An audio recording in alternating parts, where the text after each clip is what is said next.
La troisième journée est consacrée aux partis politiques. Et ces partis politiques sont venus en masse. Et il y a également une école qui s'occupe de la formation des leaders de ces partis politiques-là, qui est l'IGD.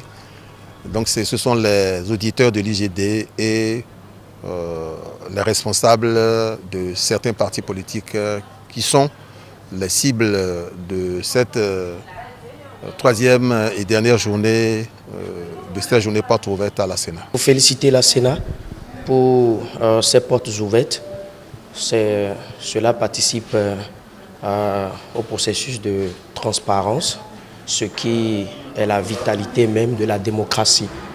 Donc mes toutes premières impressions sont très bonnes parce qu'au travers de ces portes ouvertes, nous apprenons beaucoup sur l'institution, sur ce que la Sénat fait, sur les différents processus et tout ce qui est mis en place dans l'organisation des élections dans notre pays. Nous sommes très satisfaits et nous remarquons, nous avons su qu'il y a beaucoup d'innovations.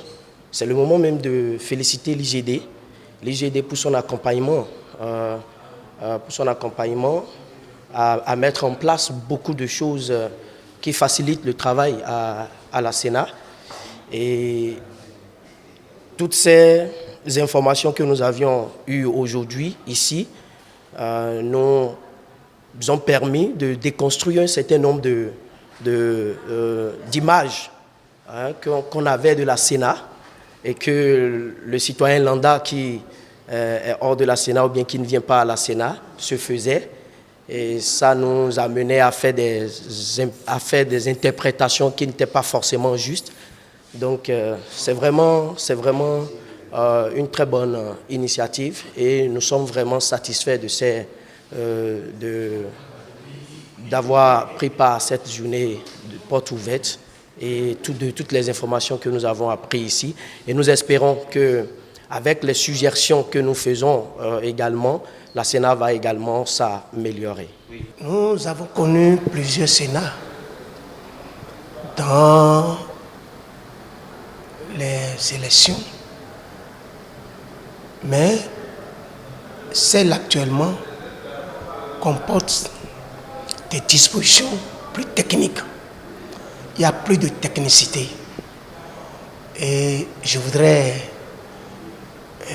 remercier le législateur et remercier la législature, surtout la 8e, dont je fais partie, et qui avait voté cette disposition-là. Vous voyez, la paix, c'est des comportements. Et c'est le lieu de remercier les acteurs politiques de notre pays pour éviter tant soit peu la tricherie et éviter, n'est-ce pas, les contestations. Avec ces portes ouvertes, nous assistons à des explications contenues. Bien sûr, ça fait partie de leur devoir. Donc, en appliquant tout ça là, je suis en train d'être très satisfait. Et c'est un sentiment d'allégresse, de responsabilité qui m'anime en ce moment. Alassane Seydou fait une mise au point. Le ministre de l'Intérieur renseigne que le certificat d'identification personnelle CIP est un document administratif au même titre que la carte nationale d'identité biométrique. Il a fait savoir à travers un communiqué en date du 31 octobre 2024. Ce rappel est consécutif à plusieurs plaintes reçues par l'autorité ministérielle qui font état de ce que des structures privées et même publiques exigeraient aux citoyens de présenter les 2 pièces d'identité pour obtenir des services. Le ministre de l'Intérieur instruit les structures, qu'elles soient publiques ou pas, à ne réclamer que l'une ou l'autre des pièces Toutefois, lorsque c'est nécessaire, un certificat de résidence peut être requis pour prouver la provenance de l'usager. Peut-on lire dans le communiqué. Le ministre avertit qu'il attachera du respect au prix de sa prescription. Une nouvelle qui s'annonce au grand bonheur des usagers. Cette nouvelle vient à justice, c'est que les consommateurs sont abusés dans les administrations. Les personnes positionnées à des endroits donnés pour accueillir les consommateurs par rapport à certaines formalités ne sont pas bien informés des procédures à suivre. Et parfois, ces personnes vous font faire des va-et-vient, vous demandent des choses pas possibles.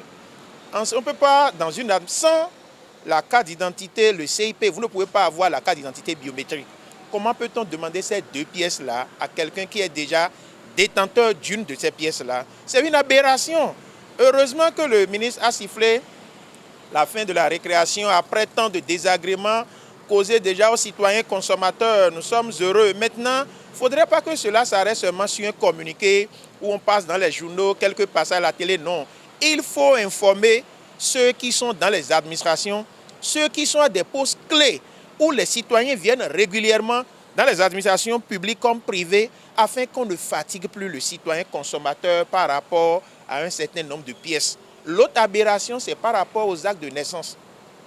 L'acte de naissance de l'ANIP n'a plus besoin d'être légalisé pour remplir certaines formalités. Mais malheureusement, nous constatons que même dans l'administration publique, quand les gens amènent l'acte de naissance sécurisé pour la légalisation, on prend encore de l'argent. Ce n'est pas bien. Si nous voulons jouir d'une réforme, autant prendre toutes les dispositions pour que les populations jouissent de cette réforme. Parce qu'on a déjà décrié la cherté de l'établissement d'un certain nombre de documents. Bon, ça a été réduit. Maintenant, on nous a dit après qu'on n'a plus besoin de légaliser ces pièces-là, que tout ça là, c'est déjà contenu de ce qu'on nous a pris par le passé. Mais vous savez, dans l'administration, on retourne les gens qui font des kilomètres pour dire non, allez légaliser, alors que cette pièce n'a pas besoin de légalisation. La manière dont le gouvernement est à pied d'œuvre dans la sensibilisation et l'information contre la cybercriminalité, les gaïmens, je voudrais que cette même sensibilisation, cette même information soit faite à l'endroit des citoyens consommateurs dans toutes les langues pour que les gens comprennent que, attention, je n'ai pas besoin de légaliser forcément l'acte de naissance sécurisé. Donc, on a besoin d'être la représentation nationale. Nos députés, on vote les lois, mais aller sensibiliser, reddition des comptes, on doit profiter pour sensibiliser les consommateurs sur ces aspects, la population sur ces aspects, parce que nous sommes quotidiennement confrontés à ces genres de choses. Donc, il faut informer, il faut sensibiliser. Et ceux-là qui sont à des postes de responsabilité, à des postes où ils sont en contact régulièrement avec la population pour l'établissement de certaines pièces, de certains documents, il faut qu'ils soient bien sensibilisés pour ne pas fatiguer davantage le citoyen consommateur. Il faut savoir qu'effectivement, quand on se prend une saucée, une grosse pluie, c'est des pluies tropicales, donc généralement on est aspergé. Derrière, en fait, comme on est on est à l'école, on continue nos activités, on risque de se retrouver dans un courant d'air, un ventilateur, un coup de vent sur le littoral ou sur les étudiants quand on rentre avec sa maman. Et au bout du compte, le fait qu'on soit mouillé et qu'on ait ces coups de froid vont malheureusement nous projeter vers développer une maladie. Mais parce qu'on est mouillé en fait. D'accord ? On a les cheveux mouillés, ça fait beaucoup d'humidité, on a le t-shirt mouillé, donc si on reste comme ça, et bien effectivement, dans les jours qui vont suivre, on est en danger de se mettre à avoir le nez qui coule, la toux. Tant qu'il y a le nez qui coule et la toux, en fait, il faut absolument aider l'enfant à se moucher pour éviter que les glaires restent là, bloquées là. Parce que c'est là qu'elles vont se surinfecter après derrière et donner de la fièvre. Et possiblement donner une bronchite et une infection pulmonaire.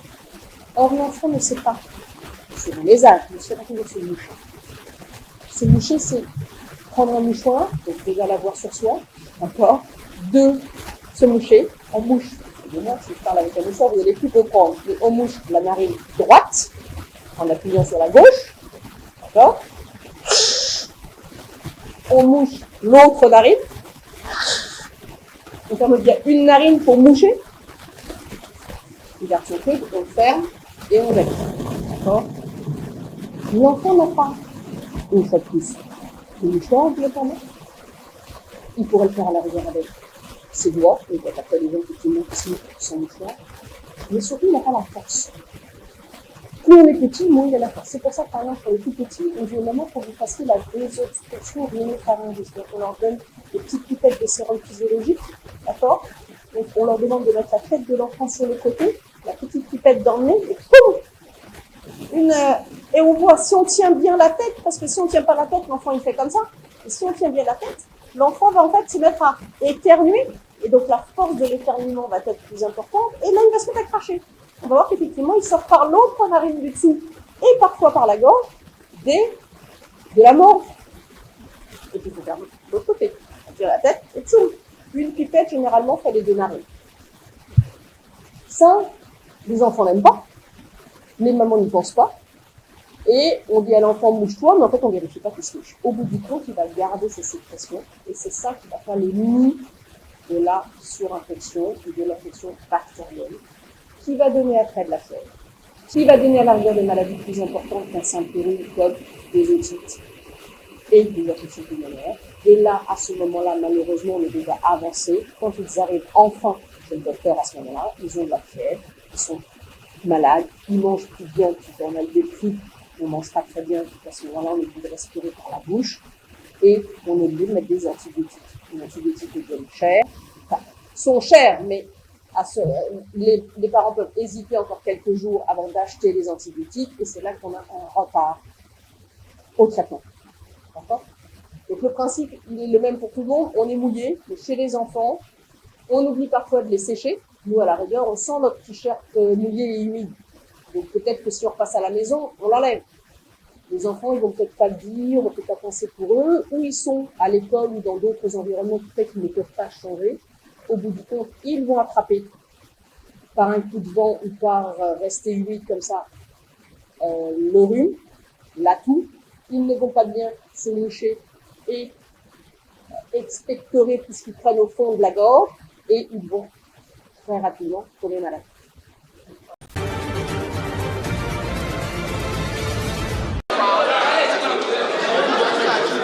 Le président du Nigeria, Bola Tinubu, a ordonné la libération de tous les adolescents arrêtés lors des manifestations d'août, ainsi que l'abandon des accusations de trahison qui pesaient contre eux. Au total, 76 manifestants, dont 30 mineurs âgés de 14 à 17 ans, avaient été inculpés de trahison, incitation à un coup d'État et d'autres crimes pour avoir protesté contre l'inflation galopante et la précarité économique. L'inflation atteint des niveaux records, le Naira est en chute libre et les frustrations de la population continuent de s'aggraver. La crise du coût de la vie au Nigeria a poussé des milliers de jeunes dans les rues des principales villes comme Abuja et Lagos en quête de meilleures opportunités et d'une réponse aux difficultés économiques croissantes.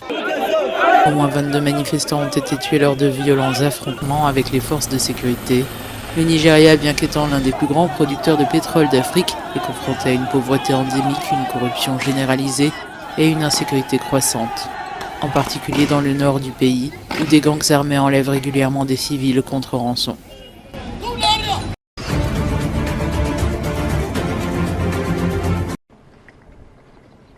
En République démocratique du Congo, les rebelles du M23 soutenus par le Rwanda ont pris le contrôle de la ville de Kamandijit dans le nord Kivu ce dimanche. Après une attaque surprise contre les miliciens Wazalendo alliés à l'armée congolaise, les combattants du M23 bien équipés se sont rapidement emparés de cette localité de 35 000 habitants, provoquant des déplacements de population. De nouveaux combats ont été signalés dans les régions environnantes, notamment à Massissi et Kamandiport. Parallèlement, quelques progrès diplomatiques ont été accomplis dans le processus de paix de Luanda, où les experts congolais et rwandais, encadrés par la médiation angolaise, se sont accordés sur un plan de désengagement militaire et de neutralisation des forces démocratiques de libération du Rwanda. Un accord validé par les experts, mais nécessitant encore l'approbation des ministres des Affaires étrangères des deux pays lors d'une session prévue le 16 novembre.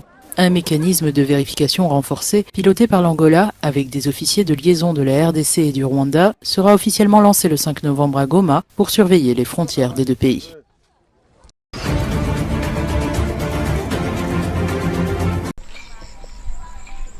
14 personnes, dont plusieurs enfants, ont été tuées samedi dernier par la foudre qui a frappé une église de fortune dans un camp de réfugiés au nord de l'Ouganda. L'incident survenu dans le district de Lamuo a été confirmé dimanche par les autorités locales. Une cinquantaine de personnes, pour la plupart des réfugiés sud-soudanais de la communauté Nouer, s'étaient abritées dans cette structure métallique du camp de Palabek lors d'un violent orage. Les données que nous avons recueillies font état de 14 décès.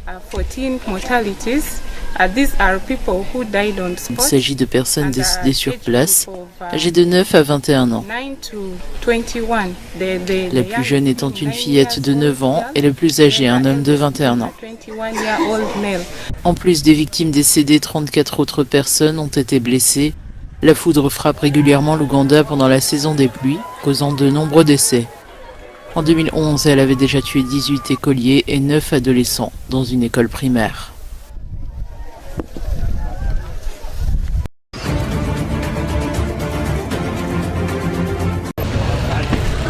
L'Arabie Saoudite et ses alliés producteurs de pétrole ont annoncé dimanche avoir repoussé d'un mois supplémentaire les réductions volontaires de 2,2 millions de barils par jour.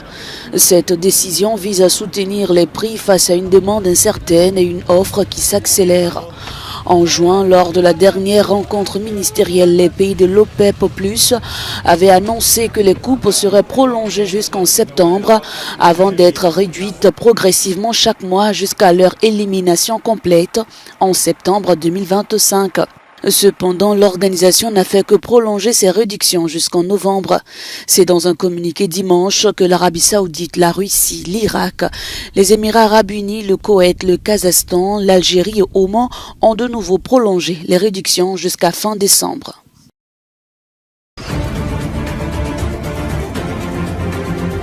Il faisait partie des grands favoris. L'Algérien Kamel Daoud remporte le prix Goncourt 2024.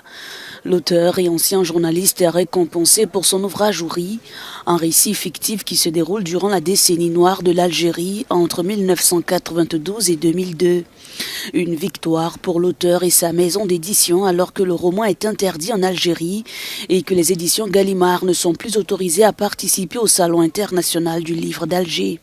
En remportant le prix Goncourt, Kamel Daoud reçoit symboliquement un chèque de 10 €. La véritable récompense se trouve dans l'exposition qu'apporte ce prestigieux prix. Traditionnellement, les vainqueurs voient leur vente augmenter de manière exceptionnelle. À noter que Gaël Faye, qui faisait aussi partie des favoris pour le prix Goncourt, a remporté le même jour le prix Renaudot, autre récompense littéraire prestigieuse pour son livre Jacaranda, 8 ans après le succès de Petit Pays.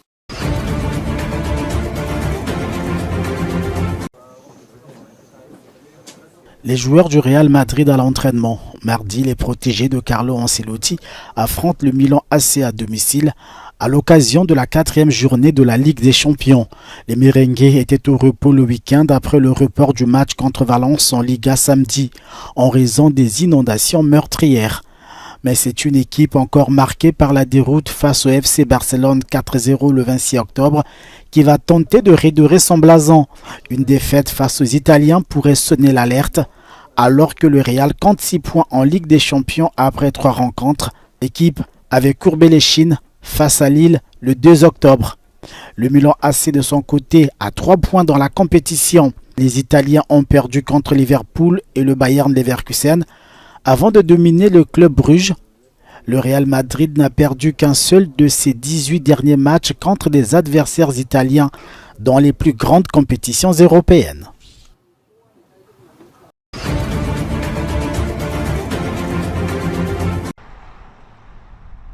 Le monde aura les yeux tournés vers les États-Unis alors que ce pays doit élire le 47e président de son histoire. L'élection du président de la plus grande puissance économique et militaire mondiale sera aussi suivie en Afrique, même si le continent ne fait pas partie des priorités des prétendants à la Maison-Blanche. Donald Trump, déjà lors de son premier mandat de 2017 à 2021, n'a fait aucun déplacement sur le continent, montrant peu d'intérêt pour ces problématiques majeures comme les enjeux climatiques. Seule bonne note de sa politique africaine, l'initiative Prosper Africa, soutenant les investisseurs américains et la classe moyenne croissante à travers le continent. Quid de Kamala Harris, La candidate démocrate a déjà fait savoir qu'elle concentrera sa politique sur les intérêts nationaux. Dans cette optique, la sexagénaire prévoit de réduire les investissements américains à l'étranger. C'est peu dire donc qu'elle ne nourrit aucune ambition pour l'Afrique, continent qu'elle a visité en mars 2023. Malgré tout, l'actuelle vice-présidente américaine pourrait poursuivre la politique africaine de Joe Biden. Le président américain serait décidé à renforcer les partenariats économiques avec le continent. Il est attendu en Angola en décembre prochain, quelques semaines seulement avant la fin de son mandat.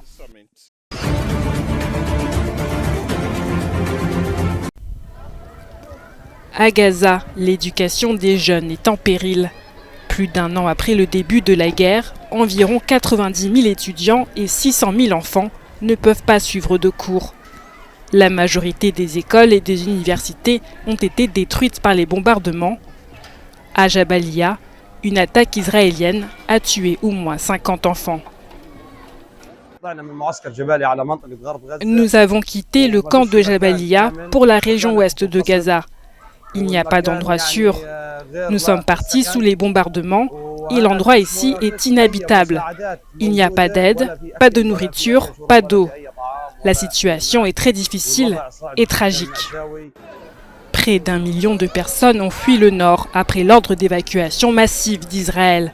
Malgré le siège et la destruction des quartiers, 400 000 personnes y demeurent.